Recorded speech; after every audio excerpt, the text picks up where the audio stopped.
What is up, you jackwagons? I am Speed Fury, and I know that this probably should have come before Multiversal Madness, but it's here now. This is the beginning and story of Gladiator Masters. Not just a simple Gladiator Masters story, this is starting from the very beginning of how this series came to be. Well, not as in the terms of origins of how I created it, but in, the story. So, without further ado, let's begin. Destruction. That's all it was. Pure, unadulterated destruction. What was the cause of this? Two very large beings. One who looked more human than the other, while the one who he was fighting looked more like a mix between human and scorpion. These two were the Omni Giants, Omnizade and Scorpion. Scorpion is not spelled regularly. It's spelled Scorpion, so think of it that way. It's spelled like how it's pronounced. Omnizade, who was fighting to protect the innocent lives of those who would be put in danger if Scorpion got his way, while Scorpion was trying to destroy everything.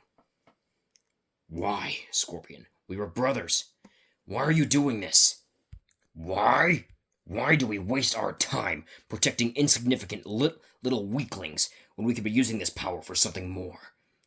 To take what was rightfully ours. We are strong enough to take over this entire universe if we wanted to, yet we use these powers to protect worthless lives that don't mean anything to us. It's what the Omniforce chose us for. We were given these powers to protect those who cannot protect themselves, not to attack those who cannot defend themselves. Just like the rest of your so-called family. You're weak. No, they were your family too. You can't say that. They are my family. My family wouldn't be weak. You are a disgrace to this power that we hold. The more human-looking Omni-Giant shook his head, his golden armor slightly reflecting the sunlight as he did.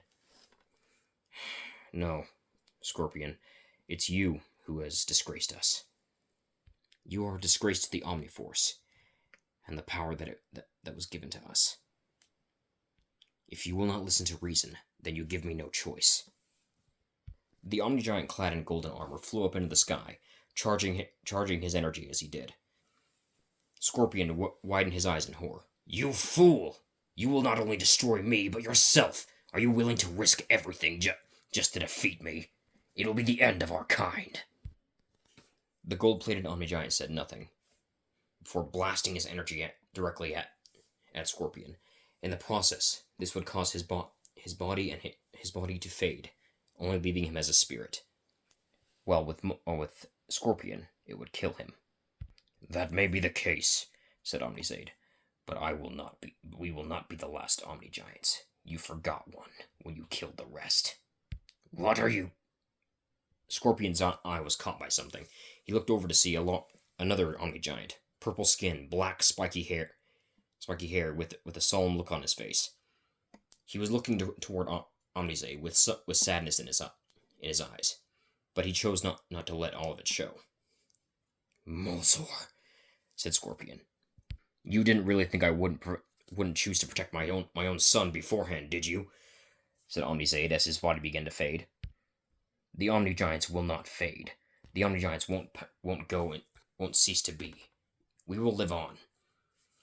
Even if our descendants aren't full-blooded. Our mission was to protect reality, and you spat on that. So do us all a favor. Burn in hell. Screaming in rage, Scorpion was vaporized on the spot, not a trace of him left, while Omnizade's body faded. His spirit was the only thing that was left. Standing on the nearby cliffside, where the Omni-Giant of Death, Molzor, could be seen, he just sat there, not knowing what to do. His father just sacrificed everything to save all of humanity, and he was the last of the Omni-Giants. Omnizade's spirit soon appeared to him, telling him that he should live on. This would be hard for him to do, and it would be 5,000 years before he finally was able to find something that he never had the chance to have before. A family. Mozor knew that his son or daughter would, or whatever gender his child was, would have Omniforce powers in him. Powerful Omniforce abilities. It was widely known that Omnigiants, whenever they were hybrids, were always stronger. But this one, he had a feeling. This one was going to be very strong. He would be he would be the true, most powerful Omnigiant, and hopefully the protector of the innocent, the protector of all of reality. In 5,000 years' time, the Omnigiants would be reborn as the Gladiator Masters. So that was the epilogue. Now let's go on to the first part with our first main character, or maybe more. High school is not normally where people expect to see what is essentially a powerful being, and not even this powerful being himself didn't know what he was capable of. All he knew was that his life was rather boring, to say the least. He was average, not very tall either. He was only about 5'4". He had tan skin with a mustache and goatee, which was surprising for his age, even if he was 18.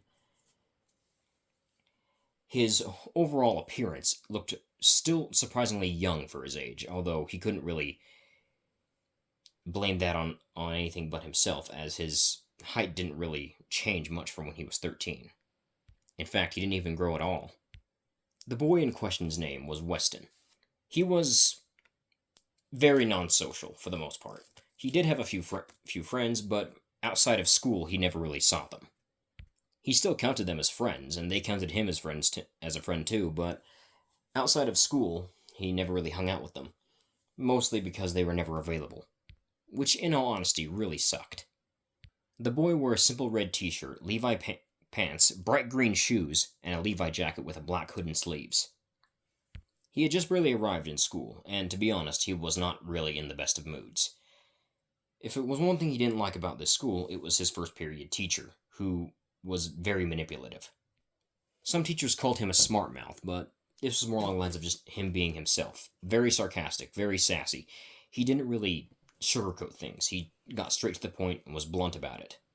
In his eyes, if someone were to hate you or insult you for no reason at all, they don't deserve to have your recognition. In his eyes, the only people that were important were the people he actually cared about. He was too busy thinking to himself to notice a figure coming up behind him. This figure bumping him in the back, making him stumble a bit forward. Getting ready to deal with bullies, which is he hasn't had to deal with in a while, but he was still very much used to it. He turned around ready to defend himself, only to be shocked at what he saw. Well, less shocked and more along the lines of somewhat confused and a little bit bewildered on what the heck he was looking at. In front of him was a girl on her hands and knees. Her skin was pure white, and her hair was multicolored. Like, not dyed, but like it was actually multicolored. And the reason he figured it wasn't dyed is because, well, there were multiple other things that were noticeable about her that made him believe that her hair wasn't just dye.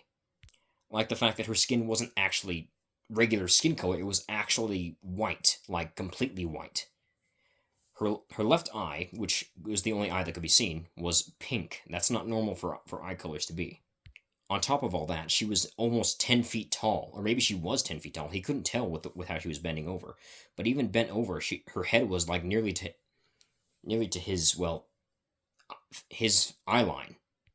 She was in the middle of picking up her supplies, and Weston got a good look at her outfit. She wore pink short shorts with black socks that went up to almost all the way past her thighs. I say almost past, but they stopped just before reaching her shorts. She had knee-high boots that were purple, black, and silver, and a tank top crop top that had the same colors on it as her hair did, being also in a similar pattern. Her hair was in a perfect rainbow spectrum pattern, starting from the part of it that was covering her right eye. It was red, then orange, then yellow, and then as it was tied into a ponytail, was green, blue, and purple. Her shirt, starting from the bottom, was red, orange, yellow, green, blue, and purple, upwards instead of downwards.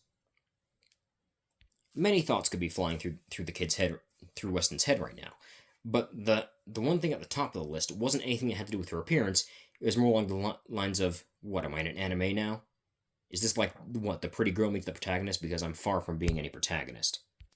Indeed, the stereotypical typical girl bumps into boy and then drops all her stuff was very cheesy, and he actually didn't believe that this was happening in front of him. Still, he was raised to be a nice guy and decided to help her pick up her things, introducing himself as Weston. The girl introducing herself in a name that he had never ever thought he would hear be named for somebody. But then again, this girl was very oddly looking. The girl introduced herself as Rainbow Shock, which was a very strange name, all things considered, but it was fitting considering her hair color. "Is that your birth name, or is that a nickname?" he said. The girl just simply responded with, "It's my name." Speed just shrugged. He wasn't gonna I mean, not Speed. Weston just shrugged. He wasn't gonna push the message any further, nor was he going to ask more details. This was just some random girl, and by the look of her, she wasn't from around here, especially with that outfit. "You do know that crop tops aren't actually allowed in the school. Neither are tank tops, and that's both," he said. "Also, those shorts are extremely risky." The girl looked down at herself, somehow showing no shame at all for her appearance, before looking up at him and giving him a flirtatious wink, which caught him off guard a little bit, before saying, "You won't tell anybody, will you?" Weston just blinked at her before giving her a deadpan stare. He's like, "I don't think I'll have to tell anybody. That outfit is very noticeable."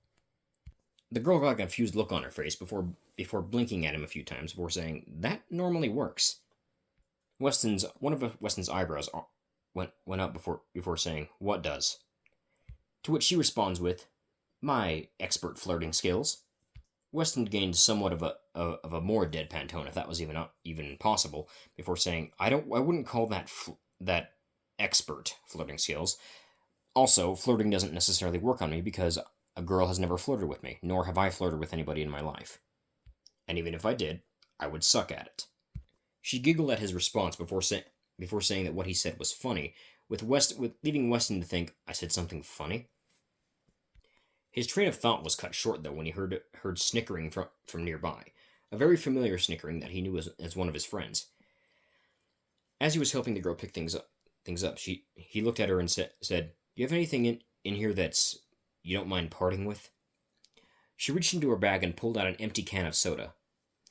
He picked up the can, noticing the familiar kind of soda, noticing that it was also his favorite kind of soda, before simply replying with "good taste" before chucking the empty soda can at the person in question.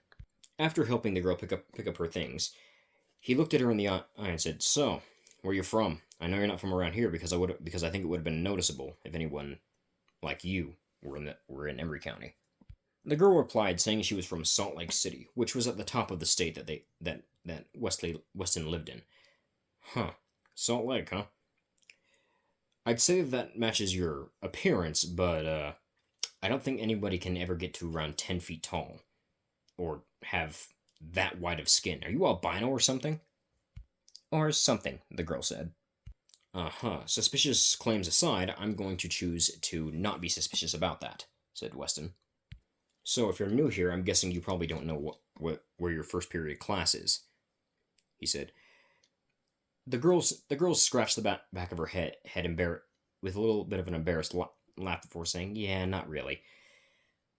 Weston got up and put his backpack back on, which he had to take it off to help her out, as having a backpack on while he was crouched was something he didn't like. Was something he didn't enjoy. It was a sensation that was rather annoying to him, feeling heavy stuff on his back while he was crouched. He didn't know why. It was just a weird mental trigger for him. He got up and simply waved a hand in a "follow me" manner, to which she did. He had seen her schedule, and that her schedule was in first period was the exact same class he had. To which he also warned her that the teacher was manipulative, and she probably shouldn't trust her as much as some of the other students do. He didn't honestly know why some of the kids in his class didn't notice how manipulative she was. Although it could have to do with the fact that she is a resource teacher, and most of the kids in that class were stupid as is. He meant no offense, because he wouldn't be there if he wasn't stupid himself. Or at least stupid to some degree. He was more along the lines of hard for him to pay attention, so the resource class was just there for him.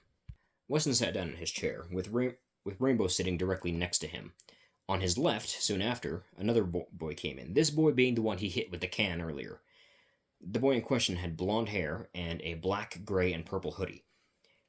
His blonde hair covered one of his eyes partially, but his skin was pasty white. Most people would mislabel him as emo if it wouldn't be for the fact that he was just as excitable as well a Pomeranian after hearing the doorbell go off. The three were silent for a minute before the boy finally spoke up. "So, you gonna introduce me to your new girlfriend?" he said. Weston looked over at his friend.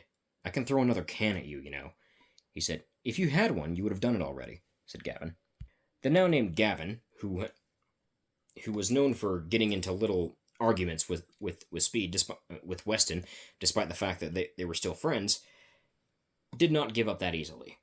"Come on, man, give me the details. I gotta know. How'd you two meet?" Weston didn't want to admit it, but he did find Rainbow attractive. In fact, she was probably the most attractive girl he'd ever seen, but he also knew that being himself, and being nearly twice as short as she was, or like half her size, he also knew he had no chance with her whatsoever.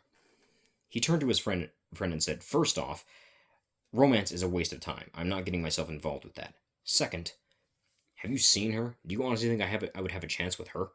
he said. The girl who was listening to their conversation picked over Weston's shoulder, and she says, "You guys can keep talking like I'm not here, but I can hear everything you're saying." Weston turned around and looked at her before saying, "Yeah, I know. I'm not trying to be discreet about it." The girl simply shrugged and went back to what she was doing. The rest of the day played out as normal for Weston, aside from the fact that most of his classes had Rainbow in them, except for choir, which was an all-men's class. Afterwards, after choir at least, they went to lunch, with Weston noticing that Rainbow was sitting on her own. Being the nice guy he was, and in no way was this a form of him trying to get her to, see him for a man of any way, because he really wasn't interested in that kind of thing. He invited her to sit with him and his friends, which was a table full of, as he called it, weirdos, himself included. Before sitting down, he introduced Rainbow to all of his friends. The friends present being Gavin, Braden, and Sierra. Nobody else was there for some reason, which he found out that a few of his friends were doing field trips for some reason this early in the day. It was only Monday. This kind of stuff doesn't normally happen on Mondays. Field trips are usually a Friday or Thursday thing.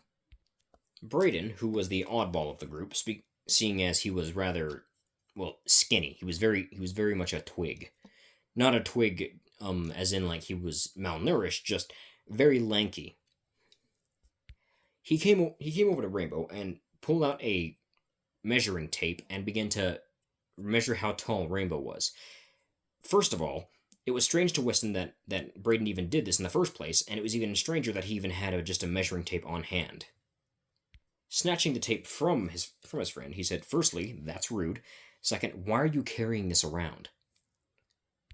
Braden just shrugged, and Weston threw the tape at him, Braden clumsily catching it in his hands. After lunch, classes began again, only about 3 remaining, considering that him and his choir class had second lunch. So, yeah. They did a weird thing in their school where there would be a first lunch and then a second lunch. Second lunch was usually for the older grades. Weston suspiciously found himself paired with Rainbow in any group activity that was done during any of the last 3 classes. Even more suspiciously, Rainbow was oddly flirtatious, like almost all the time, specifically towards him and nobody else, and he had no idea why. He never noticed that whenever he was not paying attention to Rainbow, Rainbow was looking at him with a very thirsty expression on her face. A very creepy, thirsty expression on her face. He was the only one that never seemed to notice this. Everybody else was always noticing it, and were creeped out by it. Weston saw, at this point, since he had been working with Rainbow and always seemed to be around her all the time, he figured that they were pretty much already going to be friends anyway, so he pulled out a piece of paper, wrote down his contact info, and gave it to her. With her responding with saying how forward he was, with Weston simply saying, "First of all, this is not me asking you out. This is me saying that since we've been obviously hanging out for absurdly amounts of time during school alone, we're probably going to be friends in the future anyway, so I might as well just give you my number so we can stay in touch if necessary." Rainbow gave him a flirtatious smirk before leaning over a little bit to a perfect angle to where he could actually get a view down her shirt, to which he immediately looked away, being that he was also raised to respect women. There was no blush on his face. This was not out of embarrassment. This was out of purely respect. She pouted at his reaction before saying that he wasn't any fun. Weston responded with a simple whatever before deciding to pack up his stuff as the bell was about to ring. And as it did so, he found himself out by the bus stop waiting for the bus to show up, which, unfortunately, his bus was always the last one to show up, which he didn't like. Rainbow had gone off to who knows where, probably back to whatever town she lived in, considering that she probably got on one of the earlier buses. He wasn't really paying attention. When the bus did show up, he was the only one there to actually get on. Everybody else had used a different mode of transportation or got a ride with their friends. Weston never really had that luxury in the first place, even if he did have friends. He simply got on the bus and headed home. As he got out, he began to walk across the street to head back to his house. As he was in the middle of the street, he heard the screeching of tires, only to see a car beelining towards him, out of control. Weston was more along the lines of irritated that his day was going this weirdly and now this eventful at the same time. He threw up his hands on reflex to, well, block the car. Well, that was what his reflexes normally were, but he knew he wasn't going to do anything. However, all he heard was a crash, but didn't feel an impact. He opened his eyes, first seeing his hands and seeing a strange light blue glow coming off of them. When he lowered his hands, he saw that the pavement in front of the car had peeled itself up, stopping the car from actually hitting him. However, there was one other detail. He noticed there was a bird frozen in the sky. A bird that wasn't moving at all. It was like time had stopped. His theory was then confirmed when a flash of golden light appeared behind him. He turned around to see a very large man, clad in golden armor. The man looked down at Weston for a few seconds before saying, "Finally, I've waited 5,000 years to finally meet you." Weston, confused at the whole at the whole predicament, and more along the lines of exasperated that his very realistic life had turned into something that seemed to be coming out of a comic book, just gave him a blank stare before pointing at himself and asking, "Are you talking to me?" The giant looked at him with a deadpan expression that he felt was very similar to his own. Before the giant responded, "Do you see anybody else defying the laws of physics here?" Weston looked around, realizing that he was kind of the only one that was moving outside of time, before he just shrugged. The man rolled his eyes before sitting cross-legged, shaking the ground as he sat. "My name is Omnisade, one of the original protectors of this world as well as the entirety of reality. Although, as you can see, we didn't really do a good job," he said as he gestured to his transparent body. "And, what does that have to do with me? I get the whole you guys were the protectors and stuff, but, and also this is getting thrown on me rather quickly. I feel like I just woke up this morning. Am I high? I don't know." "You're not high," said Omnisade. "You're very much sober. I would be very upset if my grandson was a drug addict, or addicted to alcohol of any kind." "Wait, what now?" said Weston. "I am your grandfather," said Omnisade, thumping his chest with his fist. "But you said you've been waiting 5,000 years, so how many greats is that?" said Weston. "No greats. I am literally the father of your dad." "Uh-huh. Are we sure I'm not high?" said Weston. "I mean, somebody could have easily drugged one of the foods I had. I mean, they do have that whole put the drugs in the brownie thing." "And did you eat a brownie today?" said Omnisade. "No, but I had pizza." "We are getting off track," said Omnisade. "As I was saying before, you are half Omnigiant, which is what I am. I do not know what your abilities will be, but I have come here to unlock your latent power within you. Also to give you your actual name." "My what?" said Weston. "My name's Weston. You know, Weston Manning." "Yes, that's the name that your adopted parents have, and it's the name that we chose. Weston is your middle name, not your first. I'm referring to your actual name. So Andrew, then." He said, "No, that's not your name either. Yes, that's the name that your mother and father chose for you, but it's not for your human self, but it's not your actual name. Your father is the Omnigiant of Death, my son. He named you Speed Fury, but hid it behind the name Andrew. He would rather not have you have attention drawn to yourself with a name such as Speed Fury. So if my name is actually Speed Fury, and I'm supposedly your grandson, and my dad is supposedly looks somewhat like you, what? Why don't I look like you? Why am I so short? That is because you have not had your powers unlocked yet, said Omnizaid, who held out his hand as a mysterious-looking black circular object with a lightning bolt symbol in the middle appeared. He handed the badge to Weston, or I guess Speed Fury was his actual name, and Speed just stared at the badge, not really knowing what it was. What am I supposed to do with this? Said Weston. That is an Omniforce badge. We use them to unlock people's latent potential, and, of course, connection to the Omniforce if they have one. You have a very strong connection to the Omniforce. One of the strongest I've ever seen. Possibly the strongest.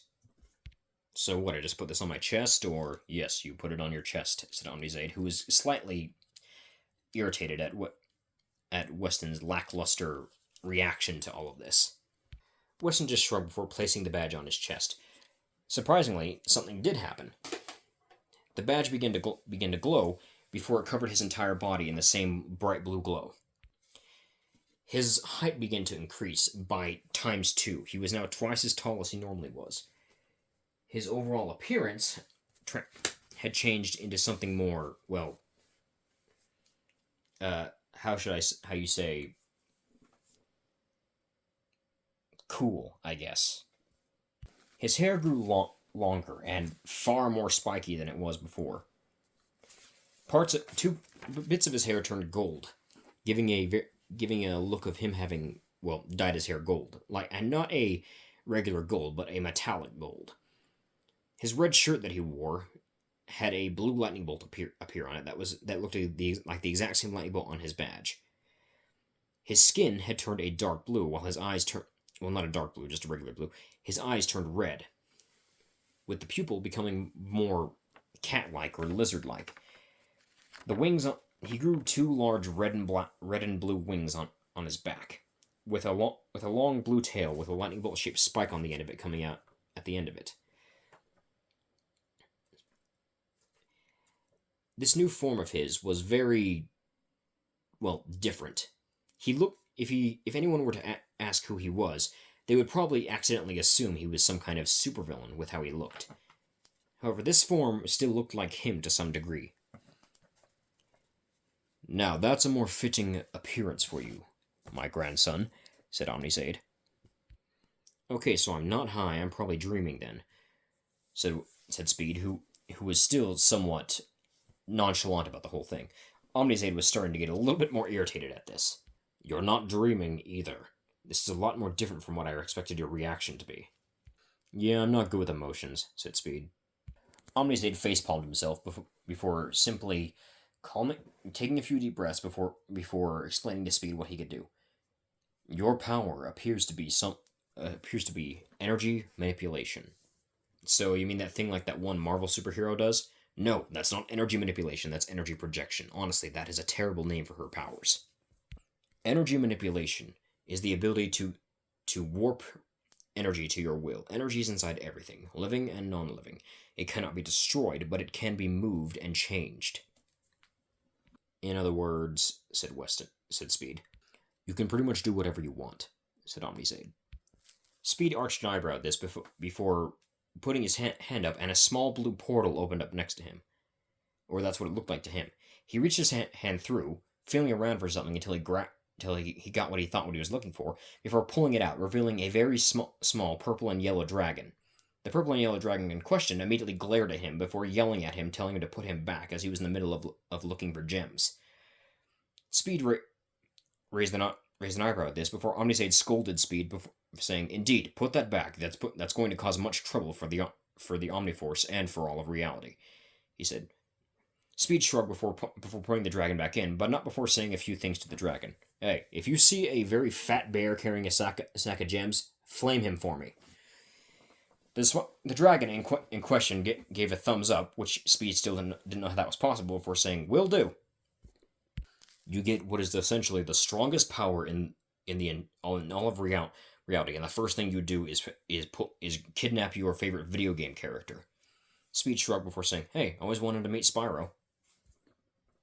Wait, so if Spyro's an actual being, does that mean that, yes, every time a TV series, a book, even fan fictions, yes, I know that sounds weird. Even fan fictions, all of that becomes another universe. The humans of this reality do not realize that whenever they create something, it actually creates a new universe. A new universe where those events play out. Wow, said Speed. I'd hate to live in the Murder Drones universe. You've never even seen that, said Omnisade. No, I haven't, but it still looks shitty from what I've seen. Yes, it does, said Omnisade, before he paused for a minute, before then looking at Speed Fury and narrowing his eyes. Don't do that, he said. Do what? Said Weston. Stop breaking the fourth wall. You and I both know that's not even that series hasn't even come out yet in our universe. It's only 2018. Maybe here, said Speed. We are getting off track, said Omnisade. Anyway, you have a great power inside of you, my grandson. Use it well. Use it to protect those who cannot protect themselves. Use it for good, because for those who would use this power for evil purposes, will have the power stripped of them. Those who do not use the power for anything other than good intentions will have this power stripped from them. Do not misuse this power. Only use this power to when you know that it is appropriate to use it. To protect those who cannot protect themselves. You can use it for fun occasionally, just not fun that would get people hurt. Unless, they knew they were going to get hurt in the first place. The powers work weird, alright?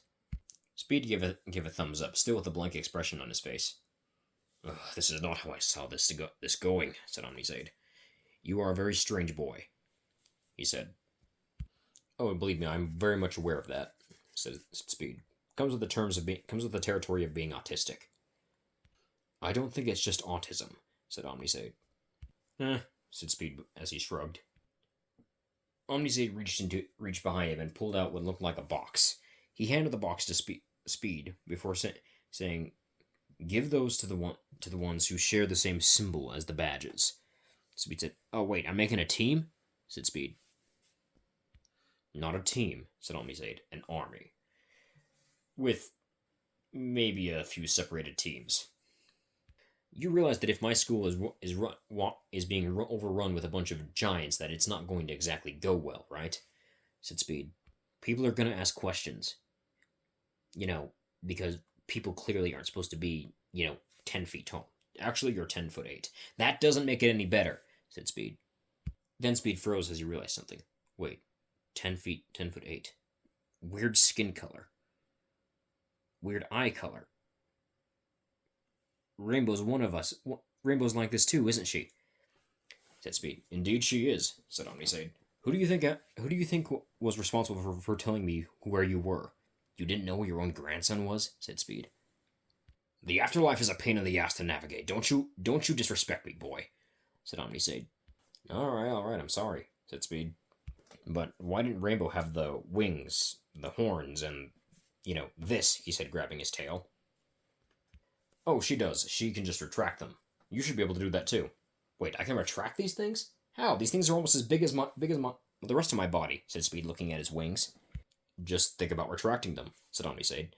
Speed looked at his wings and thought to himself, "Okay, retract," and the wings surprisingly shrunk down or retracted into his back as though they weren't there in the first place.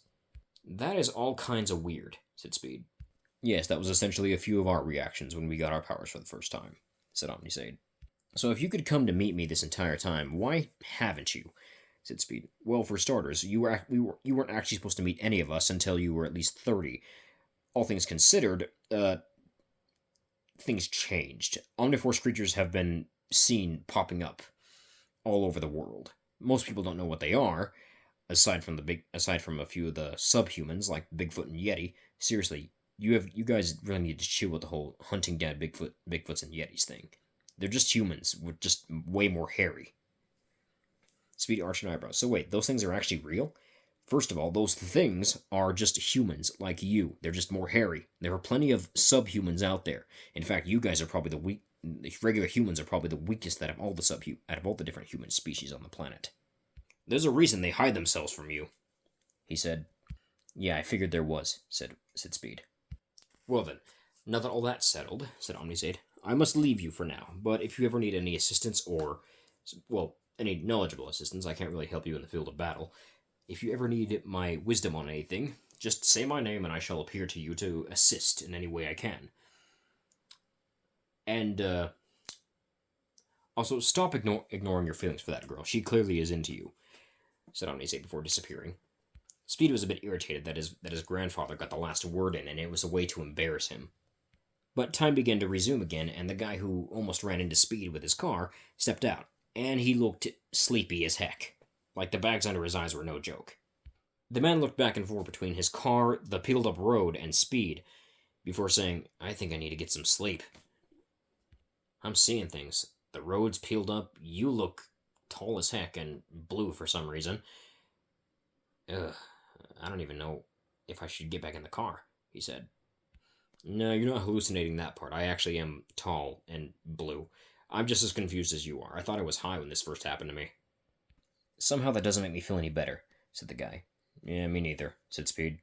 Using his powers, he pressed it to the ground, making it go back to the way it normally was, and then placed his hand on the guy's car before thinking to himself, fix?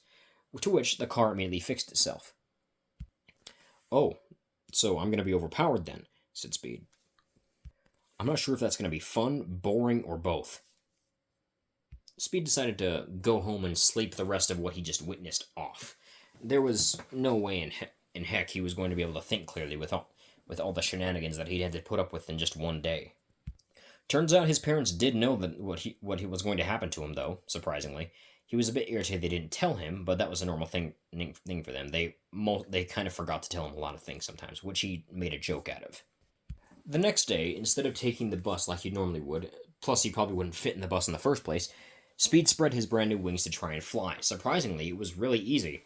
Probably because Omnizaid did say something about him having full knowledge of the basics of what he should be able to do, meaning he guessed that the flying thing would feel normal for him. He landed at the front doors of the school, about to walk in, before somebody called out to him. A voice that was very familiar, even though he had just met her yesterday.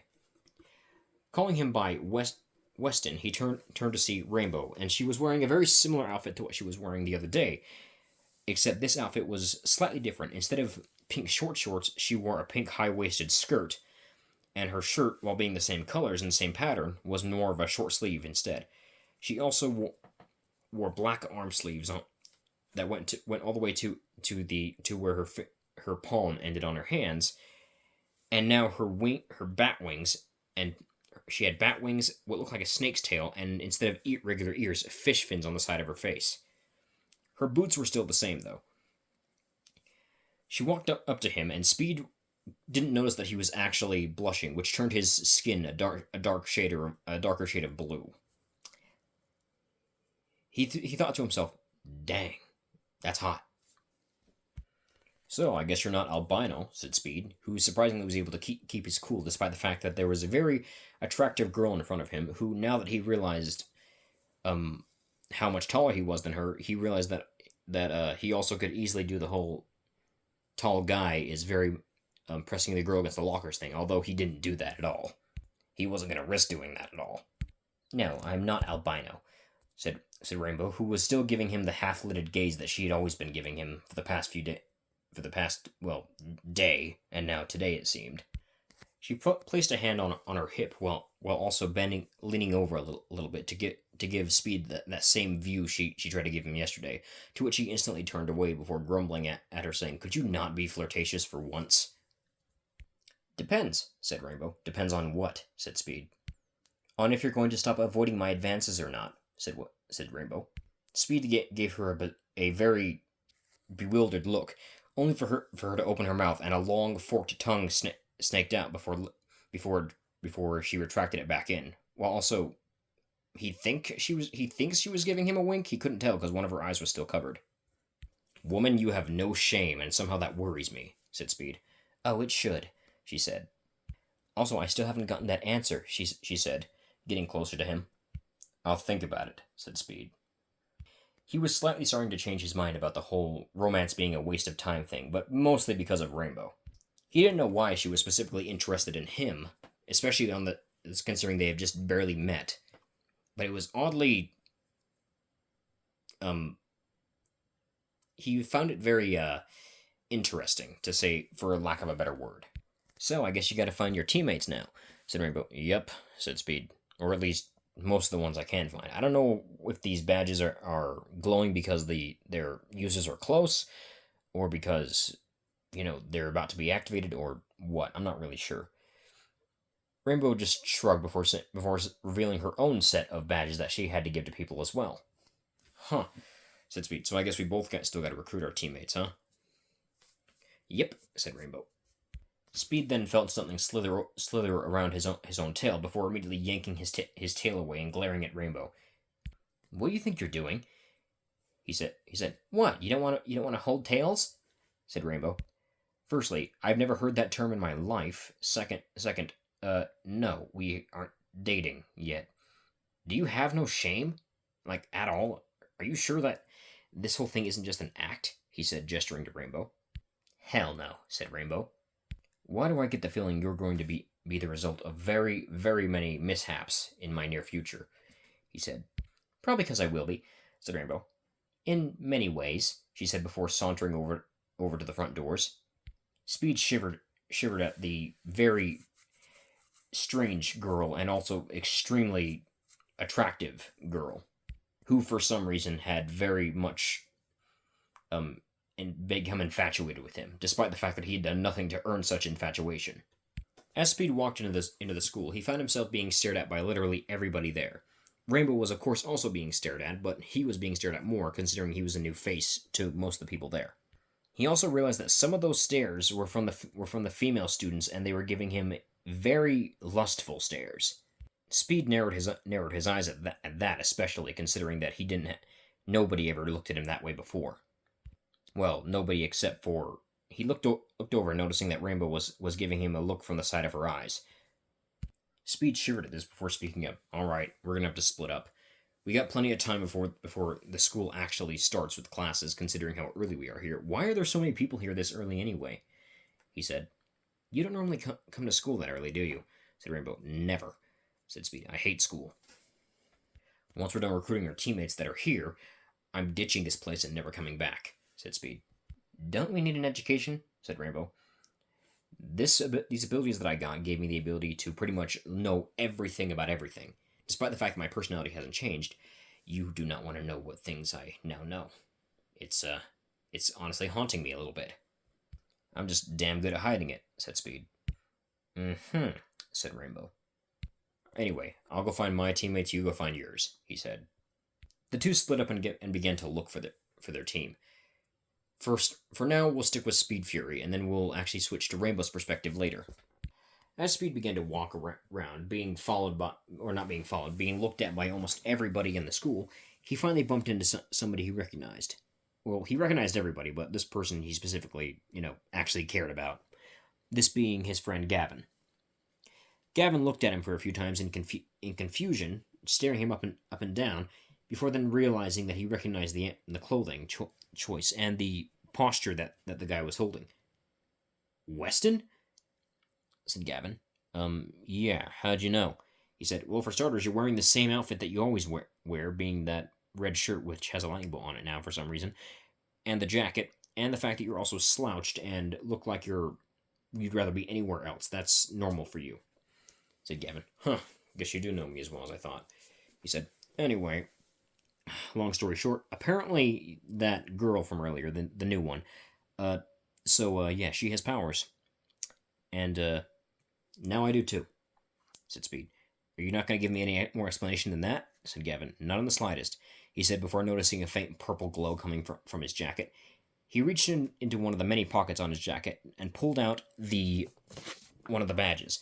The badge had a claw-like symbol on it, and was glowing a slightly dark shade of purple. Speed then looked back at his friend, noticing that on his jacket there was the symbol of that same marking on the badge on his jacket. Huh, said Speed, and it looks like you're probably going to get powers soon too, he said before giving him the badge. Gavin took the badge, confused at it, before saying, "Do I need to be concerned as to why this glowing thing has the same mark as the cloth thing on my jacket?" He said. "I don't know," said Speed. "I was concerned when my badge materialized into this lightning bolt on my shirt. Also, it doesn't come off ever," he said as he pulled on the shirt. "I mean, I can take the shirt off, but the lightning bolt don't come off the shirt," he said. "So let me get this straight," said Gavin. "I put on this badge. I get powers?" He said, "Yeah, pretty much." "And will I like these powers?" said Gavin. "I don't know. I'm not the one that chooses the powers. The powers choose you." "What's your powers?" said Gavin. Pretty much reality warping. I can do whatever the heck I want." "Oh, that's just not fair," said Gavin. You think I chose this? I mean, to be fair, it is pretty cool, but come on. I didn't choose to be this powerful." "Okay, what's your girlfriend's powers?" "She's not my girlfriend," said Speed.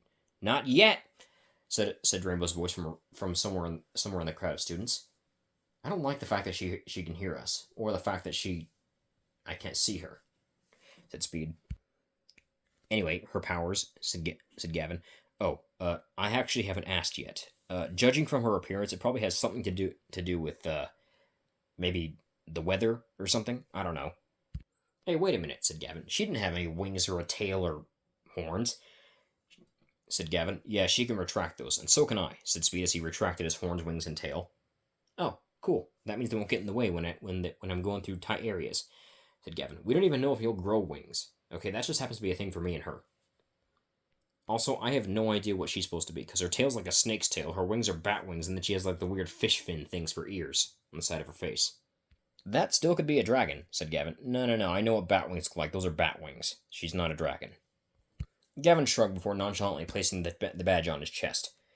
The badge began to glow the soft purple it had before, and his form began to change. He grew to almost the same height as Speed Fury, but being about 3 inches shorter, with him growing feathered wings out of his back, and his skin turning pitch black, like the actual black coloring, not actual skin coloring. A single curved horn poked out of the bit of hair from his that was covering the middle of his forehead, while a tail that was the same shape, that was the same color of hair as his own hair, which was also looked very much like a horse tail, appeared from his tailbone. He grew two pointed ears at the top of his head that looked like horse ears as well, and his eyes turned purple. Overall, he looked pretty much the same, other than the fact that his skin was pitch black and he had the extra limbs of what Speed Fury figured was an alicorn. Onyx looked down at himself before saying, "Oh, great, people are going to assume I'm the edgy character, aren't they?" said Gavin. "What?" said Speed, looking at him confused, hoping that breaking the fourth wall didn't come with all the powers. Said Gavin. "Look, dude, I know that we're going to be like these hero things," said Gavin, "but, like, come on, I look like I'm supposed to be the edgy dude of the team. That's going to be boring. And a little bit irritating. Do you have any idea how many people are going to be like, ooh, look, it's the edgelord of the Gladiator Masters, or whatever?" He said. "Relax, your personality doesn't fit the whole edgelord thing." "Yeah, but my outfit does. Look at me, I'm wearing dark clothing," said Onyx. "Yeah, but you like black. That's the only reason as to why." "None of my clothes are black, though," said Onyx. "They're close enough. They're dark colors, and your jacket is partially gray," he said. "Look, we're wasting time with this whole conversation about who's the edgelord and who's not the edgelord. Let's just go find the rest of our teammates. I really don't want to have to stick around here with all these people staring at me, especially the girls," said Speed. "What's wrong with the girls staring at you? It's way different from how they used to look at you." "Yeah, they're only looking at me now like this because I'm taller and apparently, I guess, more handsome. I don't really look that much different in the face," said Speed. "Also, we need to get you a new name," said Speed. "Wait, why?" said Onyx. "Well, I don't think anyone's going to want to call you Gavin when you have to go into the field of battle. Plus, I don't think you want anyone knowing who you actually used to be." "Well, what's your name?" said Gavin. "Speed Fury." He said, "Oh, that's actually pretty cool. Wait, but your powers aren't speed. I can give myself super speed if I want." He said, "Oh, yeah, that's right. Your powers are stupid." My powers are bullshit, not stupid. There's a difference, said Speed. You say potato, I say... Wait, actually, no. Nobody says potato. And who the heck even says potato? Said Onyx. Said Gash. We're getting off track, said Speed. Okay, how about the name Onyx? He said. Okay, said the now named Onyx. I could live with that. Could be worse, he said. How so? Said Speed. You could have called me Shade, or Shadow, or something. Yeah, I'm not calling you that. Those sound way too cheesy. Onyx is the best thing I can come up with because it's black, like your skin, and because it's this kind of gemstone. So it kind of works. You really just came up with that on the fly? Pretty much, said Speed. Huh. You got some skill there, then, said Onyx. Not really, I just kind of thought of it. Anyway, let's continue looking for the rest, I guess. So, who's next on the list? We have a list? Said Onyx. No. I'm terrible with words, said Speed. Let's go talk to Braden. Maybe he is one of us. I don't know. Let's just go see, he said. It took them a while, but they eventually came across Braden, who was sitting on a bench, just kind of relaxing, thinking to himself. Hey, Braden? Said Speed. Braden opened one of his eyes to see the two tall figures standing in front of him, but still recognizing Speed by his voice. Is the new being tall with weird skin color like an infection or something? Because I don't want to know if I could catch it. He said. Also, wait, you guys have wings now. Why do you have wings? We have powers now, said Speed. And what's his power? He said, pointing at Onyx. And also, who is he? That's Gavin, said Speed. Oh. Huh. How come you went to him first? You've known me longer. He said, I ran into him first, that's all I can say, said Speed. Speed looked to his jacket pocket and noticed that indeed one of the badges was glowing brighter. He pulled out the badge and then noticed the symbols of earth and ice being what looked like a purple crystal and a piece of ice. So, looks like you are one of us after all, he said before tossing the badge to Quartz. So, yeah, how do I activate this? Said Quartz. You can't just hand this to me and expect me to know how to activate it without telling me. He said, just put it on your chest, said Speed. Oh, okay. Braden put the badge on his chest, and his form began to glow. His skin turned a different shade of... Well, not a different shade. He turned green. His skin turned green. The jacket he was wearing, which was more like a trench coat, luckily grew with him, didn't turn into a regular jacket. He grew wings on his back that seemingly had crystal shards that made up the flaps of the wings. The wings also looked very draconic in appearance. His hair seemed to grow out longer, but also stiffened and spiked. He grew a long green tail with what looked like a combination of an ice spike and a purple crystal at the end of it. When his transformation was complete, both Onyx and Speed were staring at their friend in somewhat confusion. What? Said Braden. Is your head cold? Said Speed. No, why? Your hair is made of ice now, he said. Braden reached up and touched his head, and yes, his hair was now made of ice, and very spiky. Okay, that's weird, said Braden. Why didn't I feel cold? Also, why is this not melting? He said. Speed shrugged before Onyx said, I'm just as confused as you are, dude. I actually haven't tested out my new powers yet, but from what knowledge I gained from just the transformation alone, I've got shadow powers. Check this out, he said before reaching his hand over to a wall and his hand facing through the wall as it turned into a shadow. He pulled his hand out and then began to flex his fingers a little bit. Braden looked down at his new body, noticing that, and with his knowledge of several things that he had researched beforehand, he noticed that his wings seemed to be made out of purple quartz of some kind. So he came up with the first name that he thought of. I shall now be called Glacier Quartz, he said. That's kind of a mouthful to say, said Speed. Yeah, said Onyx. I'm just going to call you Quartz for short. Fine, said Quartz. But I got dibs on helping the next guy get their superhero name. We're not superheroes, said Speed. We're guardians. There's a difference. What's the difference? Said Quartz. The difference being, I don't think superheroes are meant to protect all of reality. I think they just stick to one city or something like that. Also, we will have to make the choice of killing if necessary sometimes, said Speed. Oh, yeah, that's gonna suck. Okay, yeah, definitely not heroes if we have to kill sometimes, said Quartz. They noticed a girl who was wearing a kimono for some reason staring at them. Speed recognized her right off the bat, as it was one of the friends he had that was out of his main circle of friends.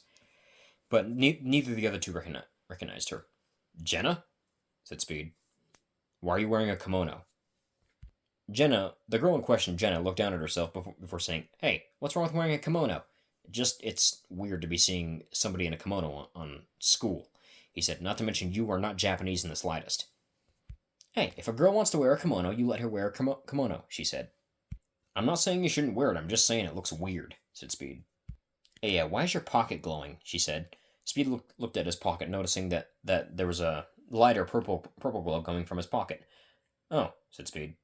He reached into the side pocket of his jacket and pulled out another badge. This badge was the badge of necromancy, which was a power that he did not expect Jenna, of all people, to have. This would be yours, he said, tossing the badge to her. So we're just changing the subject now? said Jenna. Yeah, pretty much, said Speed. She gave him a blank look for a few seconds before shrugging and saying, all right. So, luckily, thanks to you guys, me watching you guys do the whole, weird, initiation thing where you give them the badge and stuff. I know how this works, she said before placing the badge on her chest. Surprisingly to everybody, and a little bit embarrassing to Speed, when her transformation began, her skin turned red while her eyes turned the same shade. The sclera in her eyes, normally white, had now turned black. She grew two large ridgeback wings out of her back, but they weren't dragon wings. They were from what Speed could gather, demonic wings. She also grew a skinny tail that was somewhat medium length with an arrow tip at the end of it, confirming that she was in fact becoming a demon. Although the part that was really surprising and also very much strange for Speed to see was that her kimono began tearing itself apart until it looked like an entirely different outfit entirely. The outfit covered up the bottom half of her chest and turned into what looked like a torn-up skirt at the bottom with a purplish pattern. The sleeves of the kimono were no longer attached to the rest of the skirt, but were more like arm sleeves with long flowing tassels at the end. She wore high-heeled knee-high boots, and her hair, now also having the purplish tint to it, was somewhat messier than it was before. Not as messy as you would expect it to be, but still messy. Jenna looked down at herself, very, very much a little bit embarrassed at her new attire. It wasn't exactly what they would call appropriate for school, or any situation. The outfit was very revealing. What the heck is this? She said. I don't know, said Speed. I didn't choose for that to happen. Why did you even change clothes? He said. Don't ask me. I didn't choose this, she said, gesturing to herself. She looked at her tail, which was flipping around with all of her nervousness and her wings before shouting out in horror, "Am I a succubus?" she said. I ain't feeling any romantic attraction towards you, so I don't think so, said Speed. She also noticed a few other details, like the fact that her chest was noticeably bigger and she was noticeably, thicker in general all around. Why am I so thick? She said. You know, that explains some things about Rainbow and why she looks so, physically attractive, said Speed. So in other words, whoever gets powers gets hot, said Scarlet. I guess, said Speed. It might explain as to why a few of the girls are looking at me the way they have been. He said. Including you, he said. I saw the way you were looking at me when I first arrived. Hey, to be fair, I didn't know it was you, she said. Oh, so now you do. I'm not attractive anymore? He said. Oh no, you're very much attractive. You're hot. Very hot. Just now that I know it's you, I also know that new girl has her eyes on you already, so I'm not going to step in that, she said. Hearing Jenna speak of Rainbow and her obvious attraction towards him, he did turn a bit of a darker shade of blue, but immediately just shook his head and shrugged it off. Jenna smirked at this before saying, "It looks like somebody has a thing for her as well," she said. "Don't you start," said Speed. "Oh, I'm already starting," said Jenna. "Okay, you know what," said Speed, "because I'm feeling lazy, I'm calling you Scarlet from now on. That's your hero name now." "I thought we weren't heroes," said Onyx. "We're not. I'm just making fun of it." "You just come up with that on the fly because my skin color is red now?" said Scarlet. "Yes," said Speed. "Could be worse," she said. You know, Onyx said the same thing, but I'm surprised that you had the same reaction that he did. Hey, I look like a Scarlet now, said Scarlet. Besides, I'm sure I could get some guy to notice this, she said. I'm pretty sure every guy in the school has noticed that, said Speed as he gestured over to most of the guys that were shamelessly ogling her. Being a little bit irritated that she was being looked at like she was some sort of piece of meat, she snapped her fingers and a large navy blue skull appeared next to her head, which opened its mouth and shot a purple laser at the feet of some of the people. Speed feeling like he recognized that specific kind of attack from somewhere, except, not with a human shaped skull. This is going to be a very long search, said Speed. And that is where we'll end this part of Gladiator Masters, the beginning. If you guys enjoy, like and subscribe. I will see you for the next one next time. Bye.